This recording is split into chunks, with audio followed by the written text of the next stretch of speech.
কেউ ডাক্তার, কেউ আবার ইঞ্জিনিয়ার। দিল্লি বিস্ফোরণ ও দেশের জামাতে ইসলামের লিঙ্ক, দুয়ে দুয়ে চার করতে গিয়ে তদন্তকারীদের মাথায় হাত।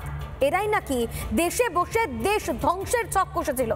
থানে ও পুনে থেকে পাকড়াও দুই ইঞ্জিনিয়ার, জম্মু কাশ্মীর থেকেও জালে বেশ কয়েকজন ডাক্তার। ভালো করে মুখগুলো চিনে নিন, এরা কেউ ডাক্তার তো কেউ ইঞ্জিনিয়ার বা অধ্যাপক। দেশ গড়ার কারিগর এরা, কিন্তু এরাই নাম লিখিয়েছে জঙ্গিদের দলে। দিল্লি বিস্ফোরণ কাণ্ডের পর থানে থেকে আটক সন্দেহভাজন ইব্রাহিম আবাদি। মহারাষ্ট্র এটিএস এর হাতে আটক মেকানিক্যাল ইঞ্জিনিয়ারিং এর অধ্যাপক। কিন্তু এই ইঞ্জিনিয়ার নাকি আবার কম্পিউটারটাই চালাতে জানেন না। অদ্ভুত দাবি তার স্ত্রীর। कि जस्ट 2 वीक्स पहले ही हमने सेट किया है कंप्यूटर को।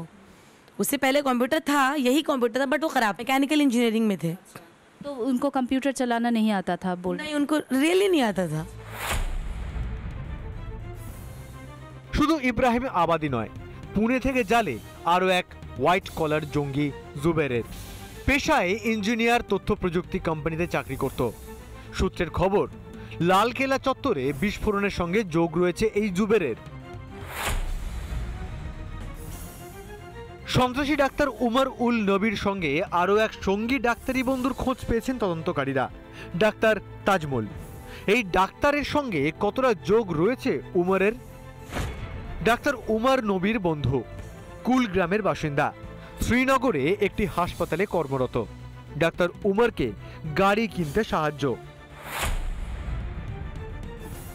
হিজবুত তাহরীর আছে, যার এটা কাজই আছে শুধু ডক্টরদের বা যারা ভালো ভালো জায়গা আছে ওদেরকে রিক্রুট করা। খুব টাইমে, খুব তাড়াতাড়ি টাইমে ওরা এটা এক্সপোজ হয়ে গেছে।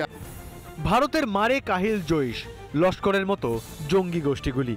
তাই এবার তাদের টার্গেট দেশের মেধাবীরা। দেশের মেধাকে কাজে লাগিয়ে দেশকেই নষ্ট করার ছক জিহাদিদের। রিপাবলিক বাংলা। নানা ধরনের কন্টেন্ট দেখার জন্য লাইক করুন, শেয়ার করুন আমাদের ফেসবুক পেজ, সাবস্ক্রাইব করুন আমাদের ইউটিউব চ্যানেল। পাশাপাশি অন্যান্য ব্রেকিং নিউজের জন্য অবশ্যই চোখ রাখুন রিপাবলিক বাংলায়।